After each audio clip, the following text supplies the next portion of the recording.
Okay, listen, guys. I've heard the name Christian so many times, but I never even thought about it. Who the heck is that? What happened? When did this person come along? When did they go away? And yeah, all that. Who is this and what happened? And this video is Christian came back to YouTube by Turkey Tom. I don't know anything about it, so that's why I want to watch it. I like to watch videos on topics that I haven't heard of or haven't seen before because yeah, I like to learn. I like to see new things. It's crazy how long you can be on YouTube and not have seen something that's super popular, such as this person. So let's get into it. It's an hour long. I'll try to get through all of it today. Hopefully I can. Yeah, let's get started. At this point, the list of lolcows will keep growing indefinitely. There are and always will be people willing to make a fool out of themselves online. That's another term that I don't know. Lolcow. I know it's like some kind of funny thing, but I just don't know what it is. Is it like, does that make me silly? Have all of y'all heard of Christian and know exactly what happened? Unwittingly putting their lives up to get picked apart by anonymous trolls. However, there's one name that dominates the category, and that name is Chris Chan. The degree of delusion, the sheer longevity, the funny and memorable moments, the rogues gallery of unforgettable trolls, and the volume of documentation. It all makes for the greatest lolcow of all time. Unlike other cows who become too belligerent for their own good and end up burning themselves out too fast. Guys, I'm done. I gotta Google what a freaking lolcow is. A person whose eccentric or foolish behavior can be exploited to amuse onlookers. So basically they're just like making fun of themselves in a really intense way, and people just laugh at them, and that's what they do. Experience, with many people even finding themselves empathizing with him along the way. However, after the events that took place in mid-2021, rates of empathy for Chris Chan plummeted to levels that had never been seen before. Hello, 2021. Girls and boys, and dudes of all teenagers. I am Christian Weston Chandler. What kind of content?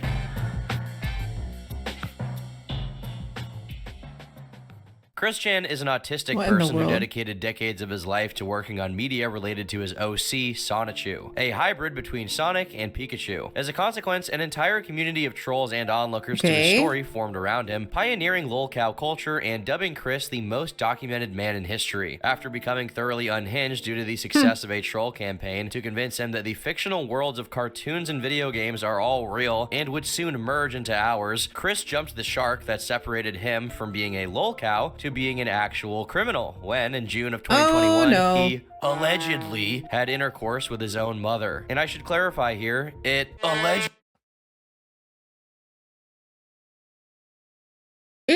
happened not one time, not two times, but once every 3 days beginning on June 27th and only ending on July 30th, which means there were around 10 instances of it. Initially, he was self-aware enough to not tell anyone about this misdeed, knowing full well how people would react. And on some level, even he himself knew it was wrong, I think. Over the course of many years prior, there had been a lot of inklings that the relationship between Chris and his mom was odd, to say the least. For example, in 2010, in a call between some trolls that included Kim Wilson, even know what to say. A gal pal of Chris's, these things were said. He's admitted that him and his mother spoon on his bed frequently. Chris has also said that he has had a dream about Barb. And in this dream, Barb is an Egyptian belly dancer. In August 2016, Chris took to his Facebook to give his thoughts on an article about a mother-son relationship. Who among everyone in this world has not had a dream of being with one of their parents, never acting on them ever? I, myself, did have dreams of being with my mother. Although it is quite a controversial topic, there are circumstances where there would not be so much harm as one may think, feel, or believe. Plus, this offers a chance.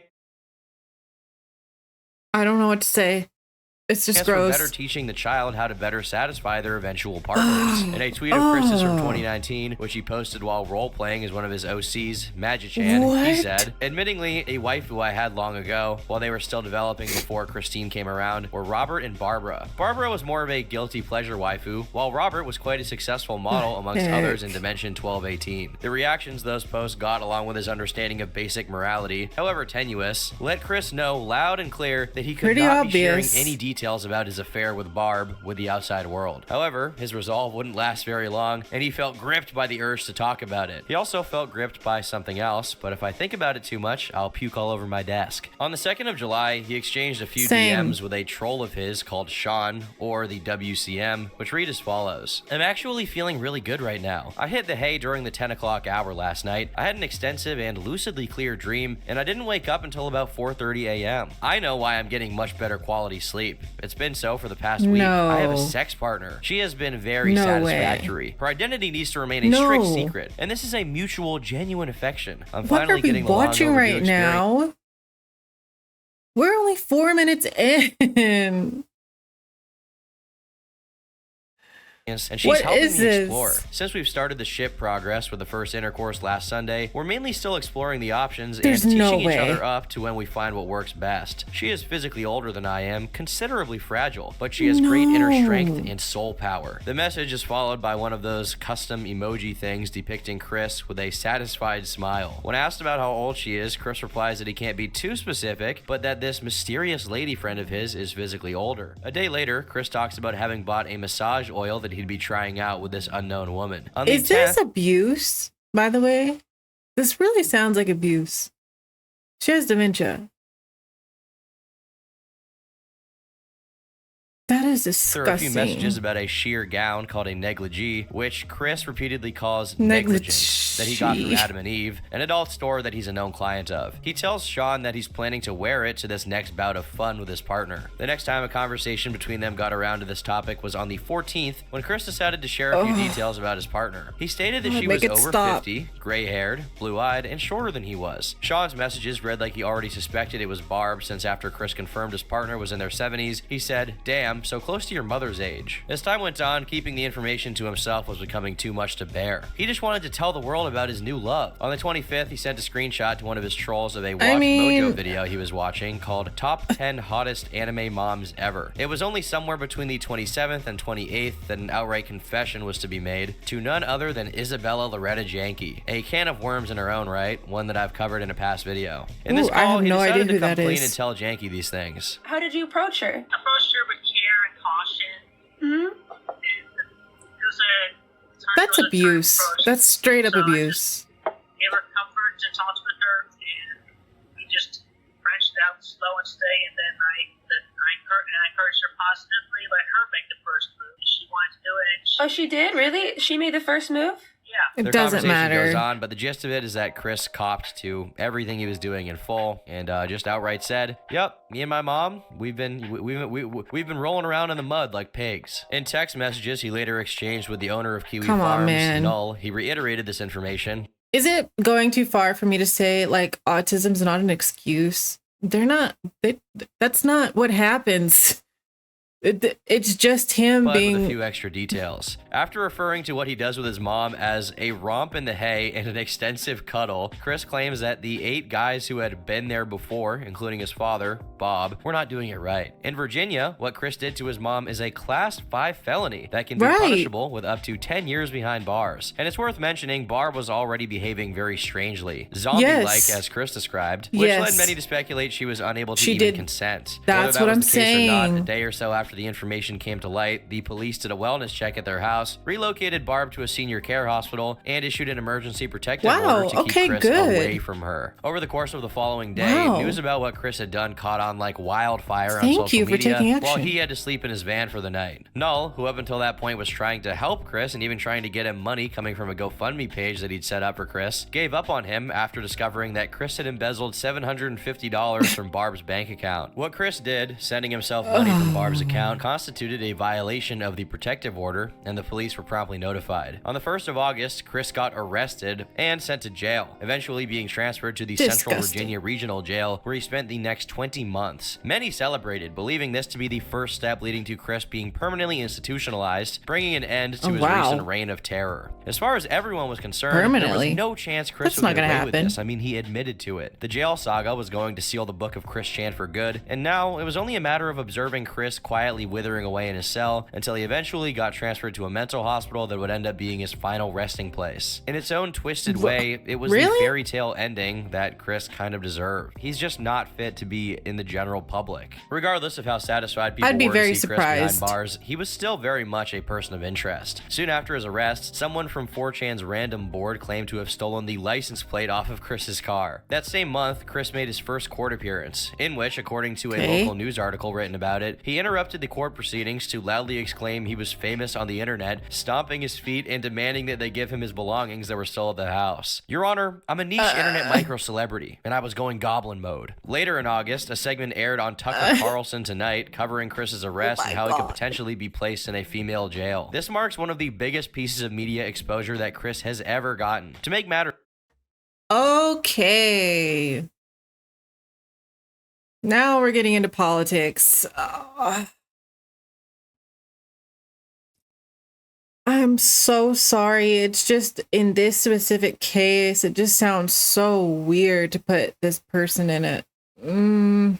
Worse, as people were going around Chris's dwellings and scavenging for items they could resell on eBay, someone decided to go to his house, commonly referred to as the temple. However, when this person got there, they found a lot more than a mere artifact. Barb herself was back at the house, which was shocking since most people presumed that she would stay in hospice care for a while or some kind of like, they sent her home, given her obviously deteriorated state of mind. Meanwhile, after begging for money so that he could buy things from the jail commissary and pay off his jail debt, Chris's next correspondence with the outside world had him comparing himself to Andy Warhol and Jesus Christ. Perhaps sensing that maybe he is that mentally unwell wasn't enough, Chris urged the reader to use a visual aid. Feel free to take any unaltered original photograph of my body's face, neck, and shoulder and chest area where I was not wearing the glasses. Then simply alter the photo to show a naturally growing beard, mustache, and sideburns. Now place that photo next to any image of Jesus on or off the cross. Compare. Look deep into my eyes and photograph. See for yourself. People have actually followed his instructions to very mixed results. It's more like Jesus with downs than Jesus. Extending his analogy further, Chris also compared Null to Judas since he was responsible for notifying the police of the embezzlement. Curiously, he also spoke of what he did to Barbara from the perspective of God. Emmanuel, God above all other gods and goddesses, and one of my mentors, herself, had deemed me to heal, cleanse, and clear Barbara of all her past sins and regrets, and improve her abilities directly and personally as her goddess. We may 10 minutes. 10 minutes in. I feel like I need a nap.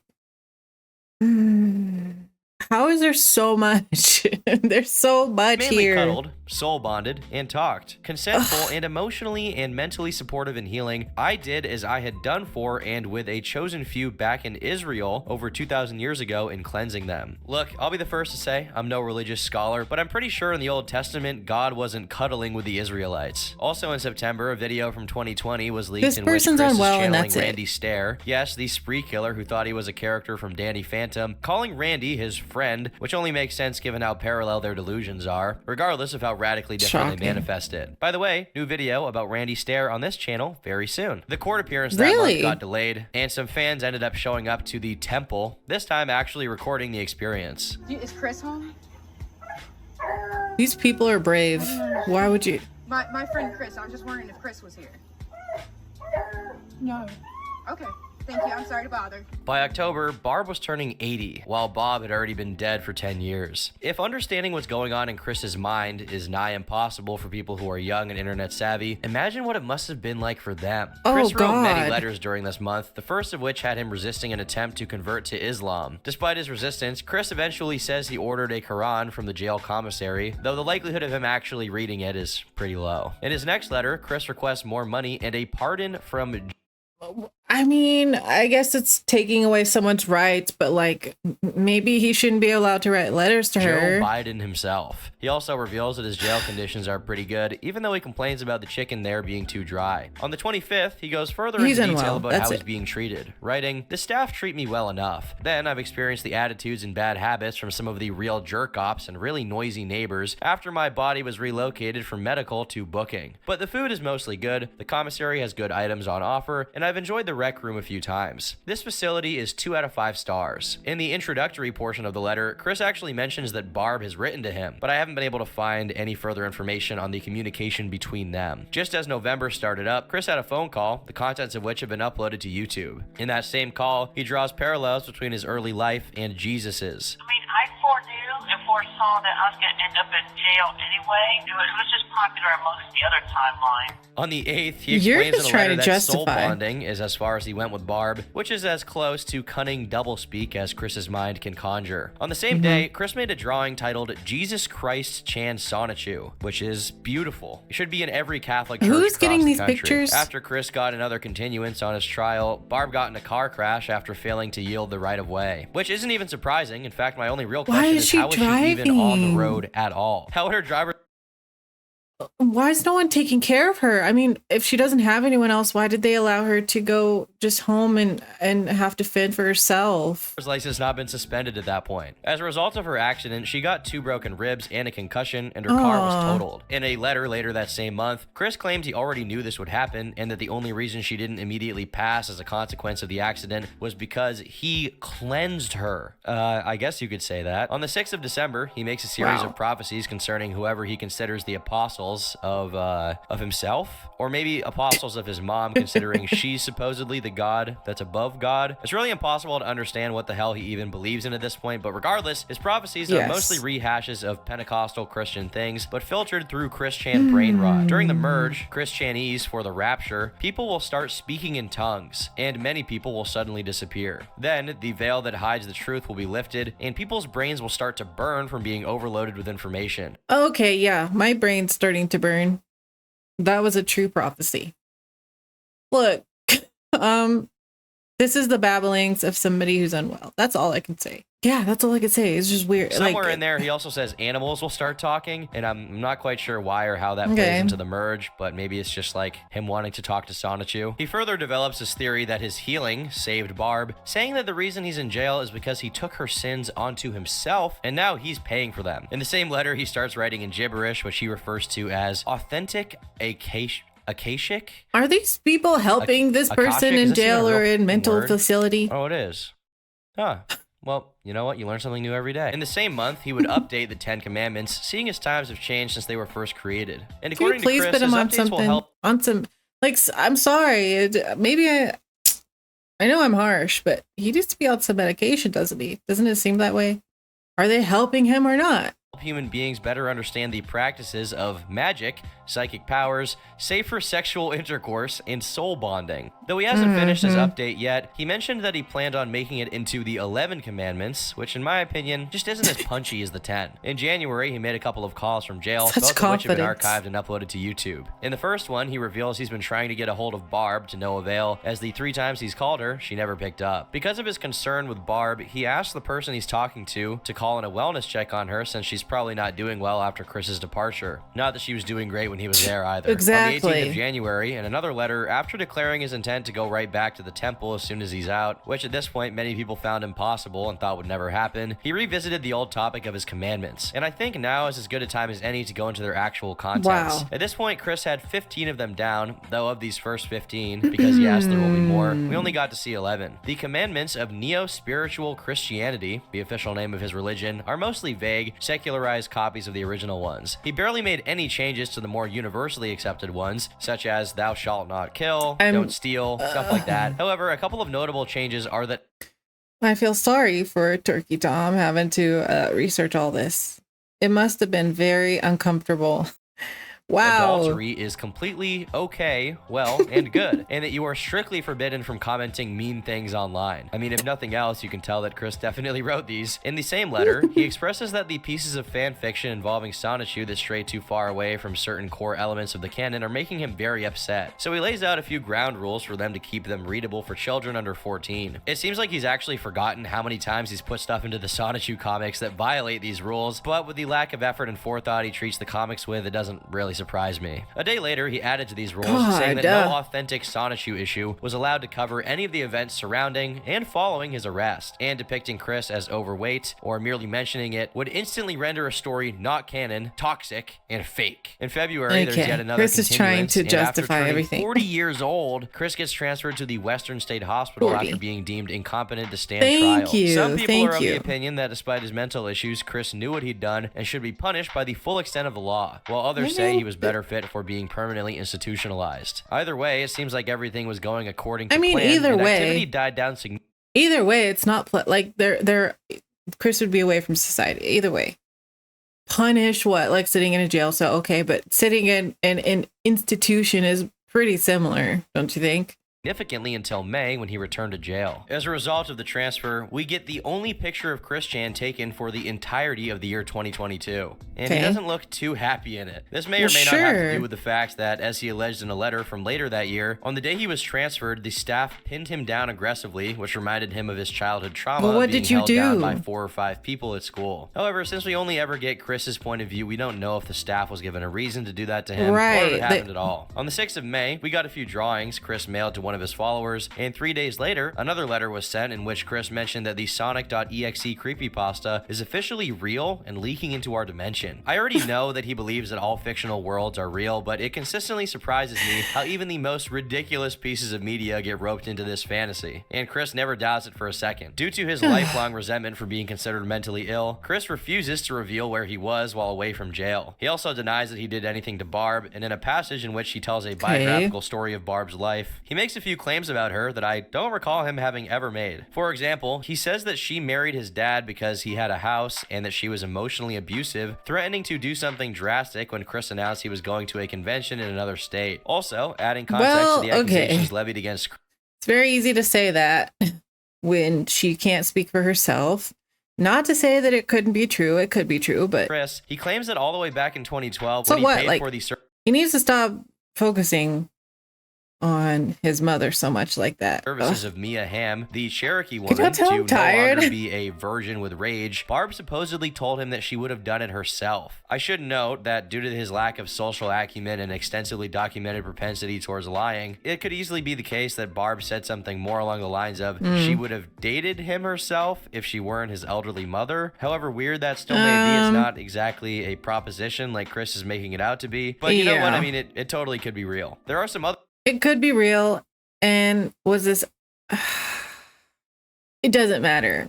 At the end of the day, it does not matter. In the May 11th letter, such as his claim that Jacob it just doesn't. One of his more recent trolls, from what happened to her, no. for cursing the world with the pandemic. And in a random pivot, Chris says, "I had foreknown World War III as why My Little Pony Generation 5 being manifested in 2020 to 2025 was premature." In the same letter, Chris reveals the last known commandment of neo-spiritual Christianity, which commands that no one shall be pressured into having relations. In June, he gets optimistic about his release, expressing in multiple letters that he believes it's coming sooner rather than later. Eventually, he came up with a...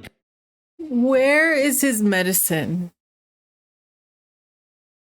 Where is it? Why does he have so much ability to write all these things? Is nobody helping this person? Good excuse for having gone to the hospital, saying that he just went there to get educated on courtroom proceedings, which yeah, I mean, that's definitely really true. Right, that's why you go to the hospital. After repeating his denial of ever having been with Barbara, he goes on to explain what the soul bonding he did with her meant, only to say a bunch of vague schizophrenic nonsense to obfuscate it. On June 5th, he makes a self-portrait of himself and Barb, surrounded by miscellaneous Sonichu related characters. The isolated misery of Chris really shines through on this one. His case gets another continuance on the 9th, and a few days later, Chris claims that Barbara is no longer living at the temple. Though he doesn't say where she is or how he found out, he claims he'll be making a sacrifice to go home and clean since it's vacant. He then confirmed that his lawyer had been telling him he was going to go free soon, and that the police never even interrogated Barb due to her impaired mental state. Speaking...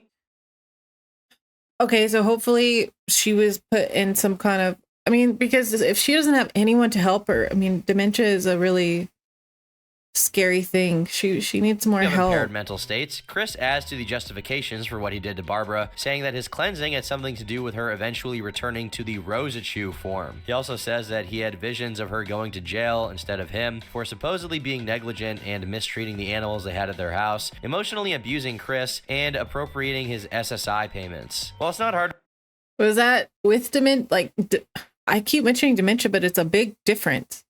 There's a big difference.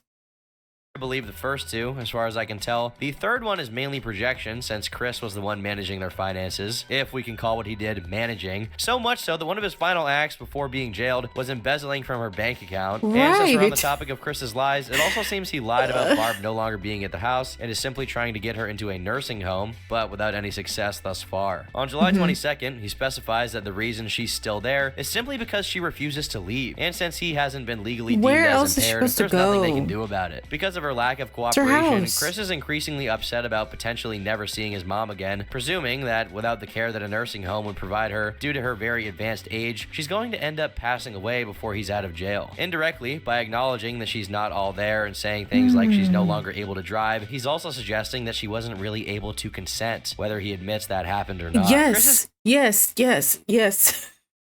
That is absolutely the facts. The case got sent to a grand jury, where he would be tried for a felony. Afterwards, his lawyer filed for an autism disorder deferred disposition for Chris's charge. I hate that. Autistic people do not do this. It is so unfair to even put that as an argument. I refuse to think that, oh, because he's autistic, somehow this was fine for him. I don't agree with that. Which basically means that, from my understanding, a suspended sentence, more commonly known as a probation, would be applied to the case. On the 10th of August, Chris's case is sealed, and his lawyer explains why. The unique, intense interest in this case, including inaccurate online disinformation, required this infrequently used remedy. In our current age of unregulated online disinformation about almost anything and everyone, this remedy might be needed more than ever. What are you talking about inaccurate? He was arrested for a specific thing that he did. Do we say allegedly if he was arrested and put in prison for it? I don't know. I don't think you do anymore. I don't think you need to say allegedly anymore.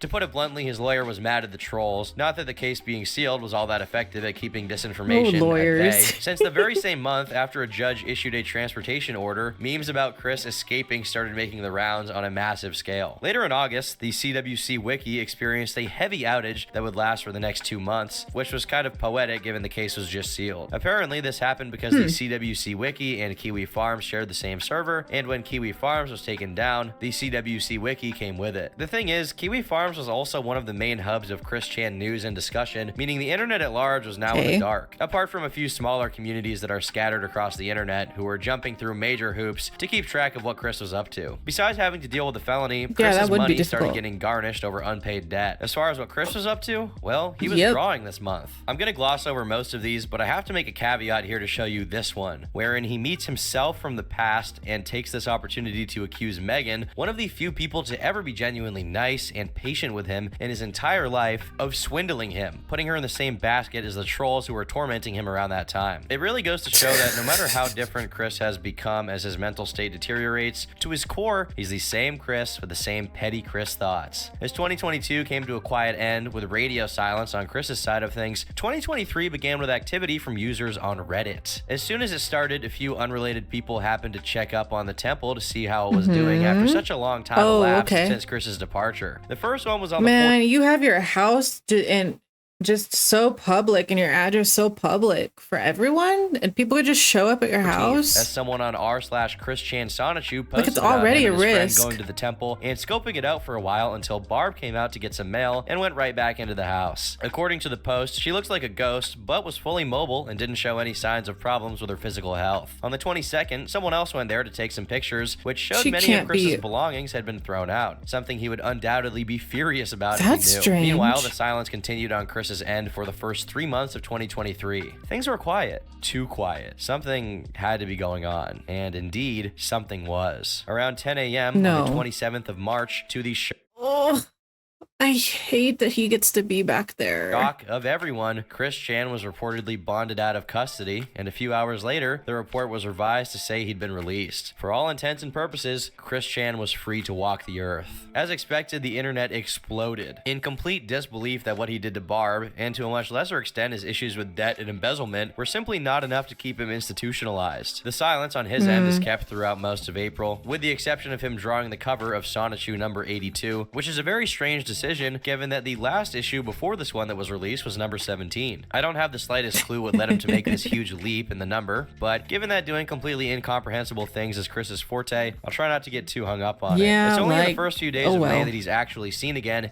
emerging from the depths of the jailhouse and walking the streets like nothing happened. The first time he was seen in public again was at Walmart, looking significantly thinner and with his hair back to his natural brown color. According to someone who recorded a video of Chris at said Walmart, Chris asked for a flash drive and bought himself. Man, Chris Chan is real popular. People just are taking pictures and finding him everywhere. That's crazy. A new Nintendo Switch with God knows what money. It's unknown exactly where he resided at this point, with some people speculating that he was placed in a group home. The very next day, he was seen prowling in his natural habitat, a game shop, playing cards with people who were none the wiser. On the 3rd, more sightings take place, this time at another place he's known to frequent, the mall. For the time being, Chris remained without access to the temple or Barb, but people who visited it noticed that the lawn was being cared for, all but confirming that there were other people besides Barb frequenting the house and keeping it orderly. In the middle of the month, there were rumors going around that Chris had a new car, but again, it was a mystery how Chris could even afford that. At the end of May, we got witness testimony from a store clerk who had the pleasure of receiving Chris at his store and also happened to know who Chris was, who said that Chris was pacing around the place, talking to himself about things, and stinking of, as the clerk put it, pure shit, so much so that he had to breathe through his mouth. The image taken during Chris's stay at the store had a girl in the background who eventually found out she was in it and commented on it, saying he was taking ages in line as he was trying to find loose change all in his bag. I couldn't really smell him, so I guess I wasn't close enough, or all the essential oils in that store were clogging my nose. June of that year was uniquely quiet, and there was only one sighting of Chris going to buy ice cream with 2 unknown women, none of which were Barb. The next time he was spotted was in July, with his hair freshly dyed blue, and he had actually moved locations. Apparently during the course of this month, Chris relocated from his usual stomping grounds to Lynchburg, Virginia, where he was spotted playing card games and stinking slightly less than usual. In August, the judge in charge of Chris's case entered for a dismissal of the Barb-related charge, basically meaning that he would get away with it. Meanwhile, someone spotted him at yet another Walmart and had a chat with him about Sonic, and once again, he was described as consistently talking to himself while he walks around.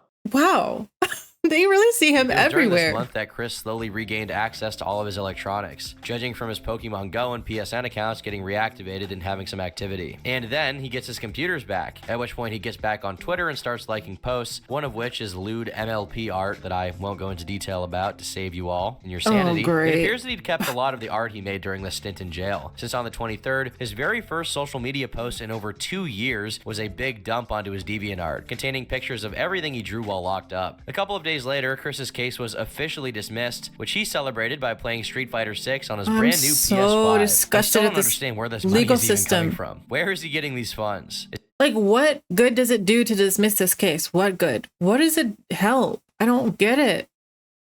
And what made this person popular in the first place? I also don't get that. Like, was it really that entertaining?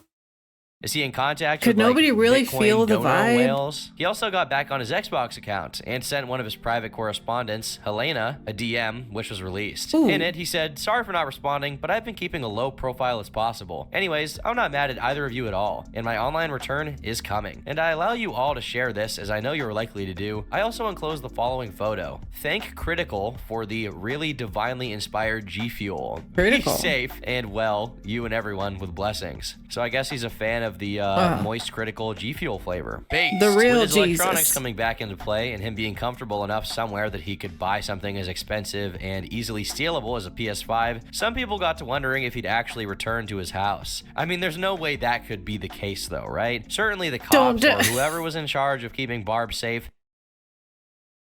Tom, I'm losing my mind. It sort of got okay when he went to jail.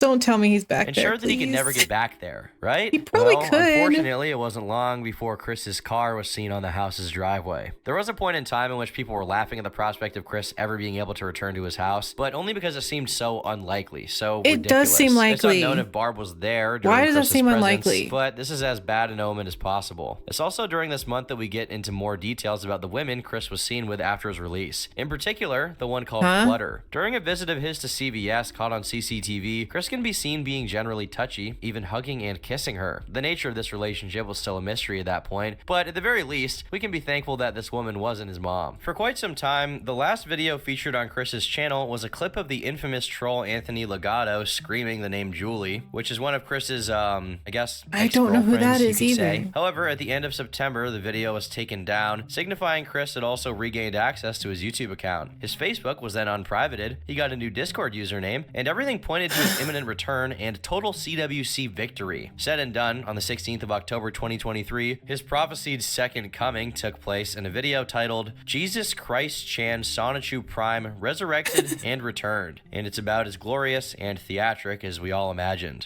Got the views. On the road to the city of Quickville, the city of Quickville. I understand now why I didn't see these videos. Perfect. Though Chris claims he edited this video himself, this? the semi-competent green screen usage has been speculated to be the work of a helper of Chris's, who is a member of the Praetors, who is also responsible for running the official CWC Mart, which Chris advertises for in the description. The CWC Mart itself is an Etsy store where a number of items are listed, like an official Chris Chan Sonichu medallion, a Chris Chan 2021 Lost Commission, and a bunch of other just random items, one of which appears to just be a bag of rocks he collected from outside, which is being sold for $15. What a steal. Judging from the segments of the video in which he was just speaking, it sounds like his diction has gotten considerably worse, proportionally to his general mental state. You all continue to do excellent and very well. I know so, because I've got all these crosses on the palms of my hands and the images and the etchings of where I have been hung on that cross back in Nazareth many a millennia ago. Okay. See y'all later. His return to YouTube is timed with more merch being produced for his store, meaning it's quite likely the only reason he started making videos again was to drum up attention and advertise for them so he could get some money. Obviously, his resurgence on the channel caused people to instantly start talking about what he did to Barb, prompting him to release a video addressing the allegations just a day later. For whatever reason, the background image he chose for this video is some kind of grand theater-looking thing, and I initially suspected he might have been looking for something resembling a court, then stumbled onto the theater thing and thought it was good enough. However, I was proven wrong, as he addressed this exact question on his Twitter, saying he deliberately selected the Royal Albert Hall for obvious reasons attached to this image. I don't know about you, but this doesn't exactly scream out obvious to me. In the video, he wholeheartedly pleads innocence and admonishes the trolls who are spreading fake news about him. That's a mess of good grief right Why are you there. watching him? Stop watching him. You all really erroneously misunderstood me, period. He then tries to flip the accusation around and say the trolls were the ones pushing for him to get into a relationship with his mom, which, in the case of Isabella Janke, is actually true. You are the minority. You've written those smut fanfics. So you what? You shipped me with Barbara.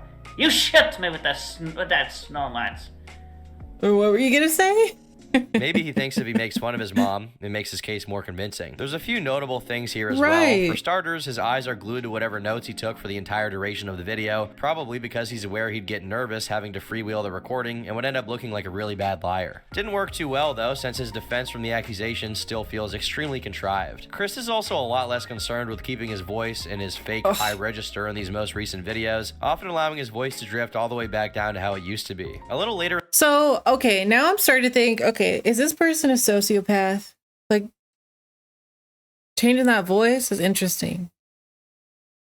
All these things that they've said. I'm about to take a break. In the video, he starts talking about Isabella Janke. Take a break. Bella was the real sex criminal in that. She really wanted to try to get me in something. She's the real criminal. Fucking bitch! Calling her out!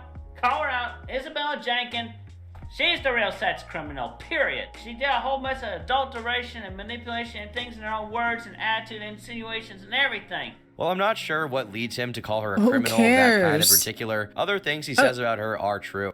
Sorry, when I say who cares, it does not mean that anything you did is okay. She Does did not. want to troll him into going the Randy Stair route and leaving this dimension, to put it mildly. However, it's almost as if he was trying to conflate the troll campaigns he was the target of with what he did to Barb, so that he can take himself off the hook for it. What's strange is that despite attributing his arrest to the efforts of trolls, he simultaneously says he purposefully allowed it to happen. I guess this is like his headcanon adjusting for something being out of his control, despite his delusion about, you know, him being God. He's like, well, I let it happen. I may not have made it happen, but I did let it happen. Chris Chan, as always, sucking on a big old tank of copium. He also briefly speaks about the woman he's been seen with, but the only new piece of information he reveals about her is that she's 30 years old and got in touch with him while he was still in jail. I suppose Chris's autistic Chris became even more powerful once he became prison hardened. What can I say? Chicks dig a man who's done time. On the same day as that video went up, Chris... Okay, like, yeah, that's true, but for what charge though? That charge? I mean, pick something better. They're all bad, but like, this is just so nasty. Like, I know that there are plenty of women who go after convicted killers and things like that, and that's terrible too. Ugh. And knowing he's living with her or at her house. It's with her?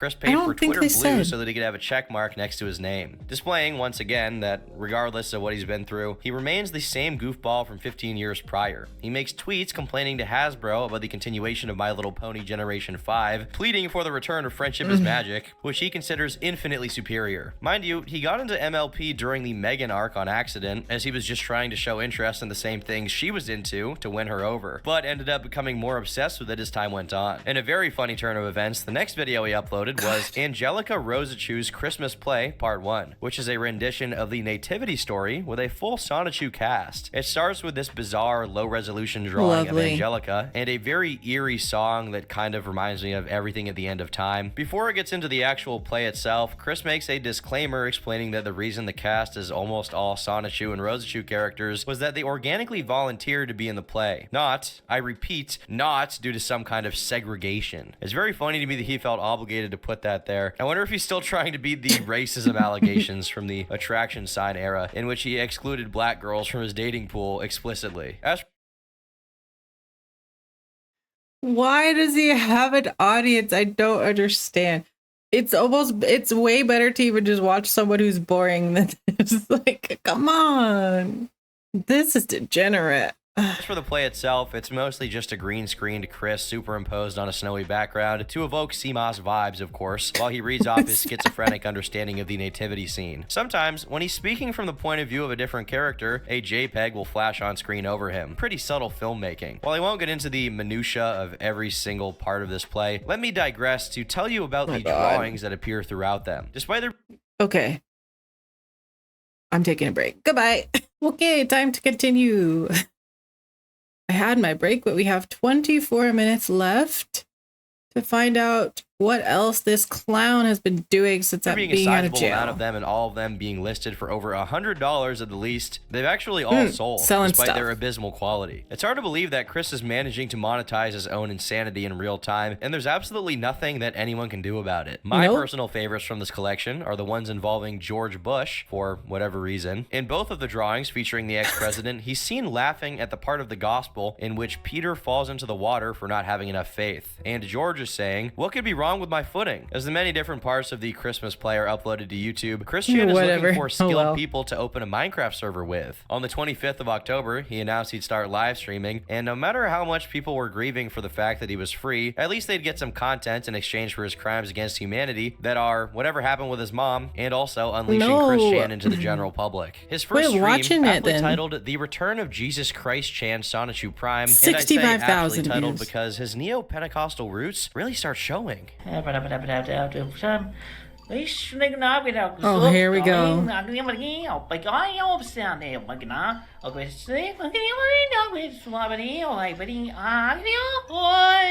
And there you go. First time online, speaking on tongues, because I have literally connected with the Akashic records and everything. We get a few classic trolling moments Fascinating. as well. It's nice to know that no matter how far gone you are as a human being, a troll will always trick you into saying the N-word. Speaking of trolling, obviously try keep the questions general, good, safe. Why that gift of all gifts? I have no idea why Chris thought it was wise to allow people to play gifts on screen with donations. The feature is doomed to be abused by the toxics, as he would call them. While answering a question about how his jail experience was in relation to the one he had back in 33 AD in his previous incarnation, Chris gets briefly thugged and is asked a very inappropriate question. It was actually no different than... Actually, it was quite different as opposed to being buried when I was Jesus back in Jerusalem. For the record, that gif of the African-American gentleman looking quite distraught playing on the top right of the screen is the result of serious thug activities, sometimes involving corn, which I cannot display on screen, but basically the meme here is that it's funny to sneak that onto random people's streams, which has been dubbed thugging, though I'm sure that Chris had no idea it had even happened. Regardless of the people trolling him, the stream was a big success in his eyes. Yeah, now that's sitting at gonna a little be over like 60... okay, trolling on stream, like with that many views, it doesn't matter. Like, y'all are still giving them, or they're still giving them, you know, popularity. Views, which is definitely not bad. A day before Halloween, another stream went live, consisting of Chris reading some of his own literature. Like all of his streams, it wouldn't be complete without some trolling. Though I'll spare you from having to watch Chris defend himself against the allegations again. There is a portion of this stream in which he says that the Barb incident didn't happen, but he specifies that it didn't happen in this timeline. Maybe that's how he squares it in his mind and secretly believes he shifted into a different reality, effectively exonerating himself of whatever he did in the past timeline or something. Maybe we can get someone smart like Stephen Hawking to explain what this means in between his sessions of watching midgets do complex math equations on Little St. James. In his first stream from November, we see a return to form. What was that? No, Ian. There will be no addressing of anybody by the name of Ian because there is no Ian here. It's very funny that Liquid Chris's troll campaign was so effective that the name Ian still grinds Chris's gears to this day. If being an accomplished writer and visual artist and being a demigod isn't impressive enough, Chris also proves himself to be quite capable at impressions. I have two number 9s and number 9 large. That's so creepy. This is so creepy. God damn it, Kenny.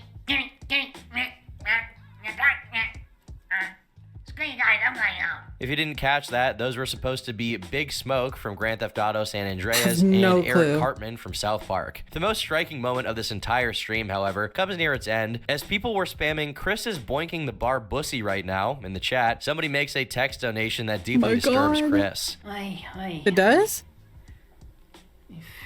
Whoa, wait a minute. I'm not reading it out loud.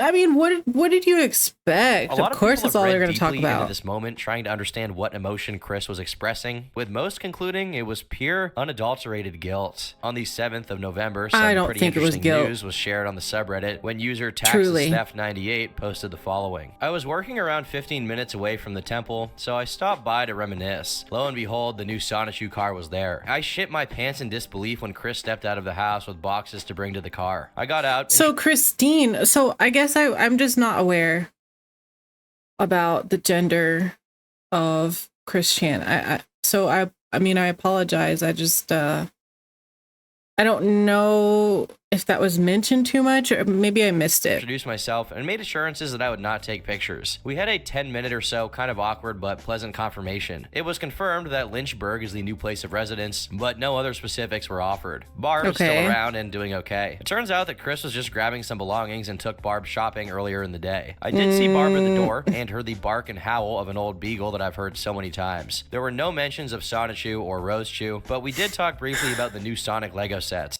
You're just cool if people come to your house. Again, that's manifesting was brought up, scary. And I was blessed, and we shook hands before I left. Overall, Chris seemed a little nervous, but maybe happy to have a normal and friendly conversation. Sure. I took no pictures, as I knew if I did, the conversation would be over, so you just have my word here. I'm still in disbelief over it all. Oh, and the medallion was being worn. Contrary to what many still thought at this point, there was no restraining order preventing Chris from seeing Barb. So in the future, it's entirely possible that another bout of cuddling may occur, and may God save Barbara if that does.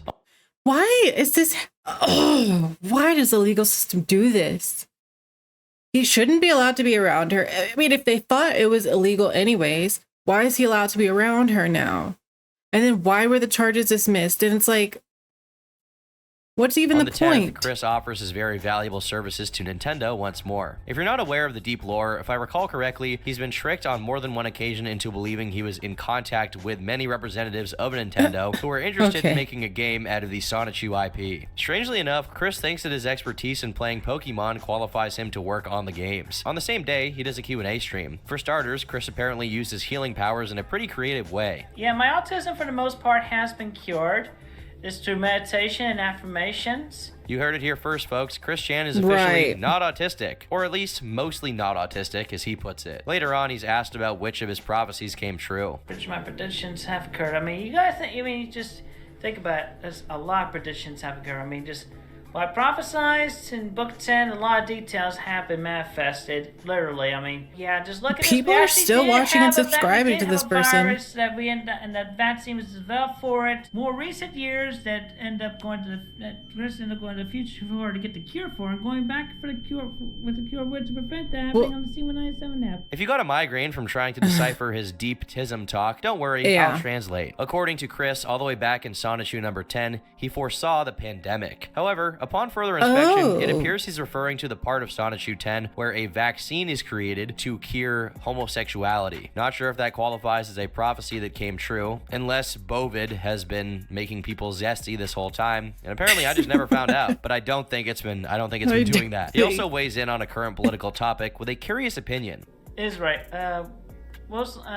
Sonichu Prime is neutral, but we're siding with Israel, really. He's already identified himself as the Old Testament God Why many would times, anyone so I'm not even particularly listen? surprised he's siding with the chosen here. A day later, Chris tweeted about feeling woozy at times, which his friends chalked up to him undereating. For once in his life, this may actually be true, as Chris isn't exactly short, and he lost a lot of weight during his time in jail. This also brings up some questions about his physical health. While he seems to eat a lot of fruits, Chris is far from a healthy person, so it's worth wondering how long he'll last. As of the writing of this video, he's 41 years old. How many more good years does he have in him? 15? 20? I can't imagine how Chris will be if he makes it to his 60s, though it's a safe bet it won't be any better than he is right now. A couple days later, Chris once again addressed the topic of family love, though this time coded through Sonichu language. I would like everyone to refrain from their perverted and strange ideas and dreams about I and the Sonichu and Rosachu species and evolution lines. I do see all of you in your fiction writings, and I don't even have to consciously read them. How the smut fix, in general, with Sonichu Prime and Rosie Rosachu Prime with I, and even that which included between mother and daughter. I'm not defending it whatsoever. Congrats on discovering and manifesting distant alternate universes and timelines that need not exist or happen. The absurd is often appealing.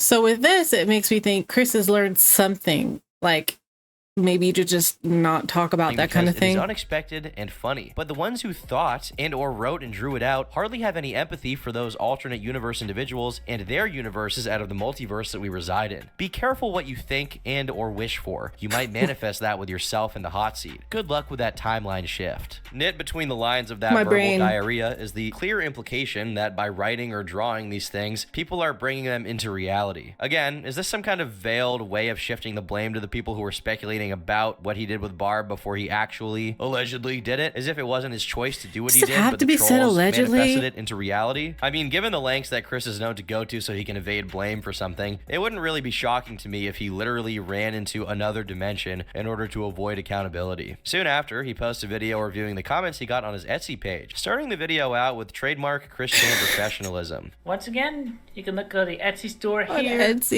and purchase medallions when they are in stock. Chris gets around. Oh, pardon me. By the way, I didn't turn the burp up for comedic effect. That's how it sounds in the original video. At one point, he reads a comment from someone calling him Ian, and it visibly still gets to him. Perhaps the strangest thing, though, about this video is the fact that Chris has been raking in thousands of dollars from selling merchandise. Can you imagine being like a normal cartoonist or someone that puts like effort into something when making art, and then you see that this Sonichu garbage is regularly pulling in over $100 a piece? I would be fuming. Then again, Chris spent 2 years in jail for boinking Barbussy, so I'm not totally sure that anyone should envy him. Please never say that again. He does the first proper gaming live stream since his return, and the trolling followed suit. It's great to know that he's made peace with the pickle. Later on in the same stream, he denies having bought a PS5, which contradicts his PSN having shown him playing Street Fighter 6. Either he logged onto someone else's PS5 to play the game, or the more likely possibility is that he's lying so people don't think he's spending his money on useless toys. On the 27th, Chris's car was spotted in the driveway of a property on Big Island Island, Virginia. This house is owned by the leader of the Praetors, the main person organizing the business side.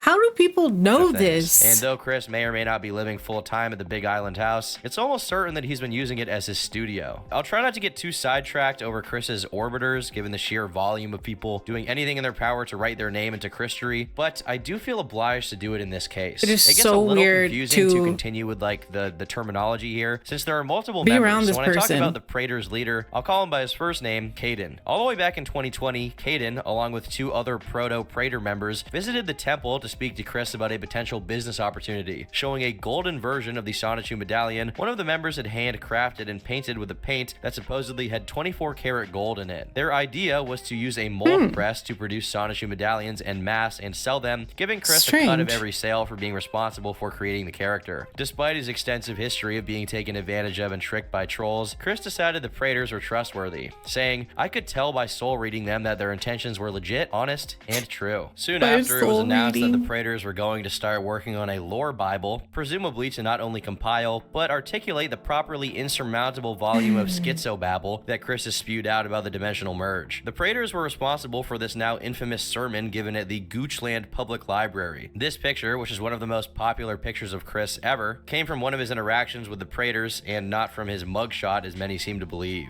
Even Isabella Janke, the aforementioned insane woman responsible for first divulging the news of Chris's misdeeds with Barbara, was briefly considered a Praetor. Besides maybe the idea guys who destroyed Chris's mind permanently with the merge stuff, the Praetors are the people most responsible for the way Chris's life is currently structured. But there's a little bit more to it than many people know. The reason why we're even talking about them in the first place is that around a month after the Big Island house Chris is currently working out of was bought, Caden was charged with 4 felonies for allegedly manufacturing or growing, I don't really know what the right term is here, and distributing psilocybin mushrooms, which are very much illegal. Based on what I can glean from the legal documents attached to this case, although I should note I'm not very fluent in legalese, Caden pled guilty and was sentenced to 19 days in jail and 5 years of probation. This is relevant because Chris is in an extraordinarily comfy and financially rewarding situation, exclusively due to the structure placed beneath him by Caden and the Praetors, and if something were to happen to Caden or if he violated that probation, Chris would suffer the mother of all rug pulls. Maybe there'd be another benefactor to save him, who knows, but what is certain is that all of this stability rests on very unreliable grounds. Is anyone else's brain melting? This is a lot. Like I said that before the break. I think I need another break. I don't know how I haven't heard of this person before. With all this. But let's return to Chris himself. On the 29th, he communicates to his audience that he no longer wants to be seen as the old Chris, saying he doesn't want to be seen as bigoted in a plethora of different ways, he doesn't want to pine for the attention of girls, etc. Oh, and I guess it's important to note that he expresses this deep, heartfelt concern that he's being misrepresented through Family Guy fan art that includes Sonichu and Pickle Rick. You see, Peter symbolizes the old, always upset virgin with rage Chris, while the new Chris is standing on the left, leaving the house with Sonichu. I'm actually not sure where Pickle Rick fits into all of this, but I'm sure there's some meaning to his presence as well. I'm just not smart enough to figure it out. On the same day, he dedicates a post of his to address those on Kiwi Farms who are talking about him. I am quite aware that the intentions of those on Kiwi are not great. With that stated, I am more than aware, as I have made clear, of the likely usage of I as leverage in the popularity of one's content and self, as well as any lolcow content. I am not a lolcow, and I feel concern and disappointment with those who see others in their respective drama and stressful situations as comical. I feel pity for they who do not have empathy upon the pains of others, including myself, as well as not being open for the present and future better individuals they are more than capable. We need to feel sorry for him, guys. We need to feel sorry for him. In light, power, good, and righteousness. In general, I want it very clear that I humbly wish you all authentically have no intentions of making or promoting any mockery of I or anyone with disabilities or any aspects that may feel cringeworthy. Stop using your disability. It has nothing to do with your disability.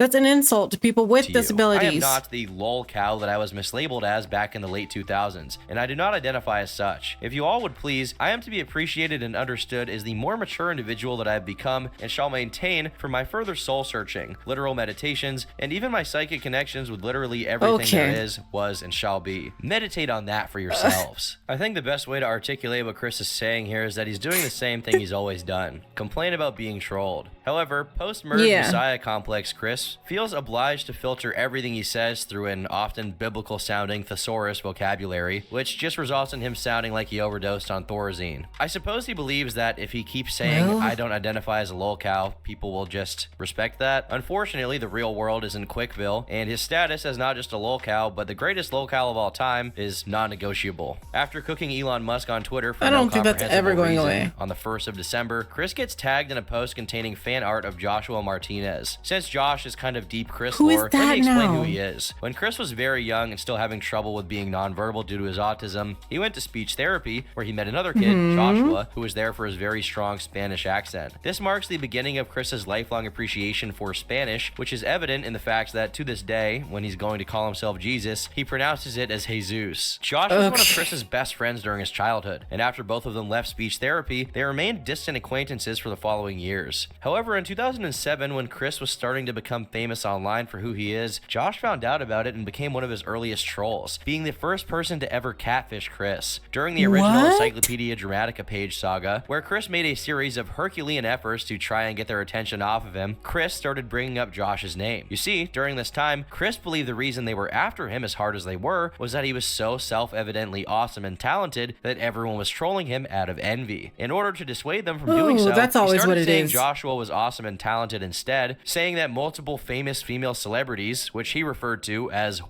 were lusting after him. You can imagine how effective that tactic was. To say the least, Josh and Chris had a mixed history, and the fact that Josh trolled him so early on meant that he got under Chris's skin when it was still very easy to do so, and made his mark. This explains why on the 4th of December, when someone by the name of Plotistic posted fan art of Josh that made him look very buff and tagged Chris, he responded with, Raffle, man, if you think Josh was built buff like Chris Evans or Lucas Lee, you're way off. He pretty much had a string bean build with some physical strength within it when I last saw him years ago. It's very odd to see Chris make fun of someone's appearance when he's so sensitive about his own, and will block and shut down anyone who tries to point out that his physique is far from what one would call graceful. A day later, Chris was once again spotted in public, this time at the Greene County Sheriff's Office, with his panties visibly pulled up to his belly button. Someone replied to the post speculating that he was at the Sheriff's Office in relation to his probation, or possibly to take legal action against the people who have been doxing him. However, the original poster explained what Chris was there for, saying, the reason is neither. As far as my understanding, he was trying to reclaim items of his that the sheriff's office has in their possession.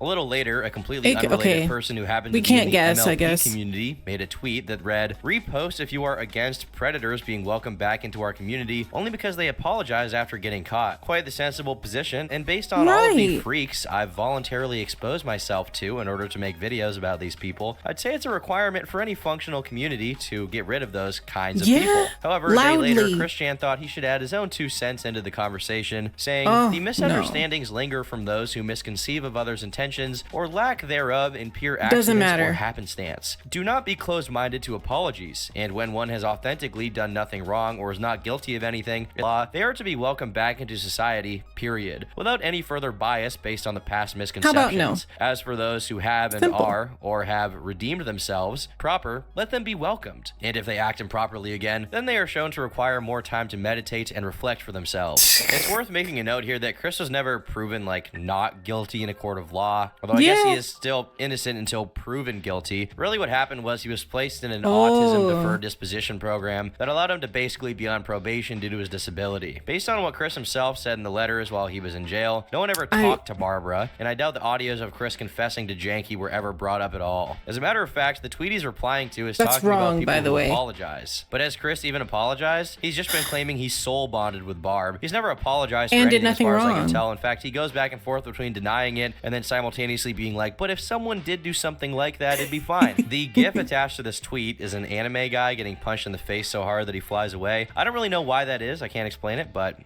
it's there. That is weird. On the same day, Chris makes a hard pivot to talk about Rick and Morty, claiming that the night episode of the 7th season is accurate in relation to the dimensional merge. A couple days later, he drops new video content. 2 shorts uploaded in reverse order called Toys for Tots. Doesn't seem he understands the concept of shorts too well though, since the 2 videos are actually one long video split in half, and it only makes sense if you watch both. But again, they're posted in reverse order because he uploaded part 2 before part 1 when he could have uploaded one Not gonna lie, I've done that before. Regular video instead. In it, he complains about people taking pictures of him when he's out in public as if he's Bigfoot. But I'm not sure why he's only expressing his disapproval of people doing that now, given it's been happening for months. But yes, only people just realized. really follow him around. Boogie2988 tweeted out celebrating his 6-month anniversary with his girlfriend, to which Chris replied, "I for one appreciate and like seeing you both content and mutually appreciating each other as soulmates. It is very good." Is getting your relationship blessed by Chris a good or a bad thing? That's what I mean. What kind of abyssal energies can you be accursed with if the power of Sonichu starts acting on your relationship? Soon after, Gino Samuel, the person responsible for documenting Chris's entire life over the course of dozens of long-form videos on YouTube, replied to someone tagging him showing a 3D printed Sonichu medallion alongside a certificate of authenticity. Chris passively aggressively responded to Gino's post, saying, "Gino, don't even with the certificate. 3D printed never surpasses the full soul effort in handcrafting. It's not funny." This is funny because Chris is the last person on earth I'd expect to be an art elitist, since the quality of his drawings of Sonichu have remained steadily awful ever since he began making them. I guess this is another instance of Chris's fixation on his characters being represented the right way by his standards, similar to how he got really mad at Sonic's arms changing colors at one point. Another of his fixations, as mentioned previously, is My Little Pony, specifically the Friendship is Magic show, which he's been prophesying will be uncanceled and resume soon, just about any day now. Probably when the merge is complete. In another tweet, he says that it shall be done by divine intervention and command. In his mind, he says that MLP generation... Dang.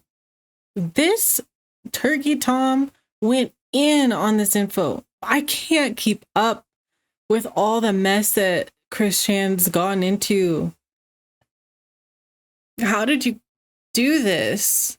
5 has simply taken place too early in his timeline, and it must be corrected. I'd expect him to have already corrected it by now, given that he's supposed to be God, unless MLP falls outside of God's purview, which is somehow not that far-fetched of an idea. On the 16th of December, an employee of the local UPS notices that Chris is at his workplace and takes a picture of him through CCTV. Despite the camera's very low resolution, Chris Chan's appearance is so recognizable that you can tell it's him with barely any visual information. I guess that's true. The lanky legs with the tube socks, the scuffed gym shoes, the jean skirt, not to mention his barrel-like disposition and dyed mane. He's got a recognizable look. You gotta give it to him. No one else can steal that Chris Chan swag. A few days later, Chris puts up a new video on the YouTube channel that consists basically of him playing with his Transformer toys and making them dialogue with one another. 10,000 views.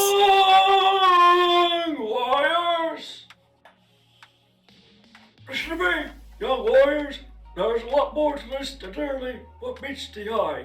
This video sees the revival of one of Chris's oldest Sonichu concepts, the private villa of corrupted citizens, originally created to house his trolls and the evil witch Mary Lee Walsh, who was the dean at his community college who kept taking down his attraction signs. A day later, he's spotted again, this time at an airport with his girlfriend Flutter. The person who posted this sighting to Reddit mentioned that Chris was on the same flight as they were, from Charlotte to Richmond, Virginia. I have not been able to figure out what he went there for, though the two most likely candidates are some kind of convention or a business-related meeting. He's seen with Flutter again the next day. They just spot him at an airport. According to the person who posted the images and was seeing Chris and Flutter interact from up close, despite her appearance, she was the one keeping Chris at bay, who apparently was making trouble in the restaurant they were in. Not only was she the one paying for the meal, which Chris allegedly consumed like a child, but he kept trying to talk to random strangers and bothering the staff while Flutter pulled him away. On December 22nd, Chris does his last stream of the year, coloring the special Sonichu number 0 HD edition. As of the writing of this video, the last time he was spotted was in another state entirely, North Carolina, everywhere. In the town of Cary, picking up tickets for the Animate convention, which is going to take place in Raleigh. Despite the great fear that overtook people when Chris was released for allegedly having done something unspeakable, the people around him have proven themselves decent at keeping him at bay. On the other hand, it's great that Chris hasn't become a roving maniac wandering the streets prowling for Barbara lookalikes to soul bond with non-consensually. However, how long can that last? How long until the Sonichu containment support circle breaks? Some have brought up ethical questions in regards to the Praetors making money off of the medallions and merch,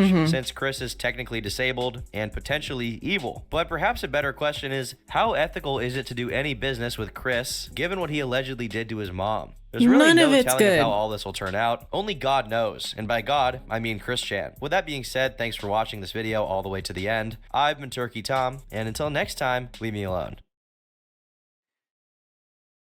Oh, I promise you I will leave you alone. I just don't want it.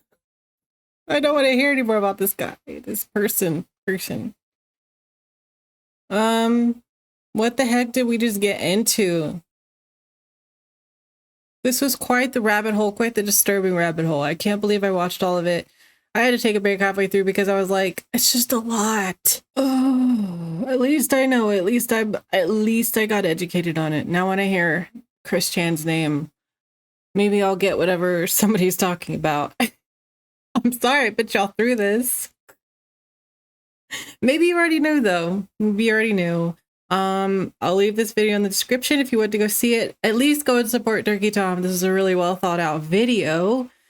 Give it a like and let me know in the comments if I missed anything or if there's something extra that we should know or anything brand new about Chris Chan, because I want to know, even though it's so cringe. Yeah.